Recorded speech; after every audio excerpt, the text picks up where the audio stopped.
আজকে কৃষ্ণেন্দুর বাড়িতে কালী পুজোর লাইট লাগাতে গিয়ে একই করলাম। দিনটা ছিল কালী পুজোর আগের দিন, রাত পোহালেই কালী পুজো। আর আগের দিন আমরা লাইট লাগাতে শুরু করেছিলাম, আগে আমাদের সময় হয়নি। আজকে বর্ধমান যাওয়ার সময় প্ল্যাটফর্মে গিয়ে দেখলাম একটাও মানুষ ছিল না। সেই ভুতুরে স্টেশন বলে না, ঠিক সেই রকম লাগছিল। হয়তো আজকে ভূত চতুর্দশী বলে এরকম ভাইব আসছে। আর আজকে স্টেশনে যাওয়ার সময় আমার সঙ্গে একটা ঘটনা ঘটলো, তাহলে শোনো বলি। আমি স্টেশন থেকে টিকিটটা কেটে, টিকিট ঘর থেকে মানে জোড়া স্টেশন থেকে টিকিটটা কেটে বেরিয়ে আসছি। তো সেই সময় একটা লোক আমাকে ডাকলো, দিয়ে বলছে যে 10 টাকা হবে। আমি বলছি যে 10 টাকা কেন, 10 টাকা কি করবে? তো বললো যে খাবো, খিদে পেয়েছে খাবো। তো আমি বললাম যে, প্রথমে বললাম যে নেই বললাম। দিয়ে বলছে দেখো না একটু যদি থাকে। দিয়ে বললাম যে ঠিক আছে 5 টাকা হবে আমার কাছে। 5 টাকাটা ওর হাতে দিলাম আমি। হাতে দেওয়ার পর ও বলছে যে তুমি আমাকে চেনো? আমি বলছি না, চিনি না। ও তখন বলছে যে 5 টাকাটা আমাকে দিলে তো তুমি, তোমার লাইফ সিকিউরিটি বেড়ে গেল। কেন বললো আমি বুঝতে পারিনি কিন্তু এখনো, যে কেন বেড়ে গেল।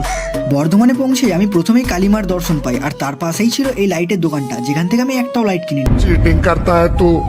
কাজ কমপ্লিট করে আমি যখন বাড়ি ফিরি তখন বাজে 2:45। আর বাড়ি আসার পর ফ্রেশ হয়ে আমি সোজা চলে গেছিলাম কৃষ্ণেন্দুর বাড়িতে, যেখানে ছিল একটু আমার কাজ। আর ভিডিও শুরুর আগেই বলেছি আমার কাজটা কি ছিল। প্রথমে আমরা দুজনে সমস্ত লাইট নিয়ে ছাদে চলে যাই, আর ছাদে যাওয়ার পর বুঝতে পারি সময়টা আমাদের ভুল হয়ে গেছে, কারণ সময়টা ছিল দুপুরবেলা, প্রচন্ড রোদ ছিল। তাও কি করা যাবে, আর সময় পাওয়া যাবে না, তাই দুপুরবেলাতেই লাইটগুলো লাগাতে হলো। আর লাইট লাগাতে লাগাতে কি করলাম, কি করি সেটা দেখা হচ্ছে পরের ভিডিওতে। তো আমার চ্যানেলটা তাড়াতাড়ি সাবস্ক্রাইব করে রাখো, যাতে পরের ভিডিও তাড়াতাড়ি চলে যায় তোমাদের কাছে। আমি তো তখন লাইট লাগাই, তোমরা এখন মিনি ব্লগ দেখার জন্য সাবস্ক্রাইব করো। টাটা।